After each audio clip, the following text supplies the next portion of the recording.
Catherine Bernardo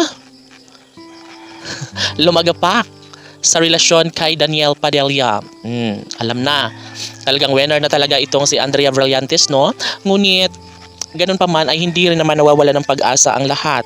Alam nila na talagang matatag si Catherine Bernardo na patuloy pa rin na lumalaban kung anuman ang mga desisyon nila sa isa't isa. Syempre, alam natin kung ano ang mga desisyon ni Catherine Bernardo kung talagang nais na makabangon si Catherine Bernardo sa kanyang pagmamahal kay Daniel, lalo na't ngayon at patuloy na sinasaktan ang kanyang puso't damdamin nang dahil kay Andrea Brillantes ay nagbabago ang lahat ng takbo sa kanilang pagmamahalan. Of course, hindi madali ito kay Catherine Bernardo na tanggapin na lang ang mga bagay-bagay na ito, lalo na't isa sa pinakaminamahal ni Catherine Bernardo ay si Daniel Padilla na ngayon ay naging malungkot at nasasaktan ng dahil kay Andrea Brillantes. Syempre, hindi madali ito para sa taong bayan dahil sa mga pagkakataong ito ay hindi nila alam kung anuman ang mga bunga.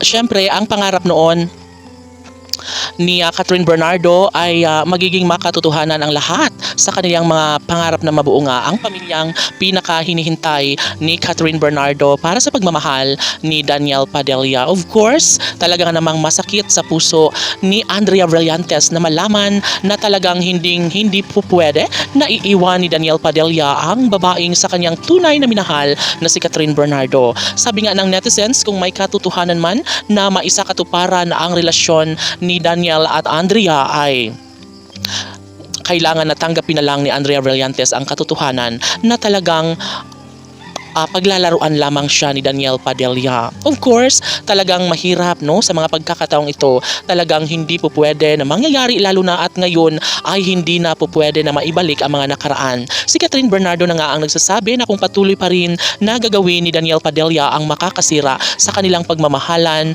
ay keber. Patuloy pa rin si Catherine Bernardo sa kanyang tunay na pagmamahal. Ngayon at kailanman ay hindi niya hahayaan na tuluyang mawasak ang kanyang pag-ibig na talagang sinimula noon pa man. At payo ng netizens kay Catherine Bernardo na kayang-kaya niyang mag-isa, kayang-kaya niyang iwan si Daniel Padilla kung patuloy pa rin umano ito na saktan at lukuhin ang kanyang puso't damdamin. Si Andrea Brillantes lamang iyon na talagang ayaw rin naman ni Catherine Bernardo kay Andrea noon pa man, dahil alam nga ni Catherine na crush ni Andrea si Daniel Padilla. Kaya naman kahit sa movie o kung ano mga proyekto ay ayaw na ayaw ni Catherine Bernardo na makasama itong pretty girl na si Andrea Brillantes. Sana nga ay maging maayos muli ang relasyon ni Catherine at Daniel. Laban!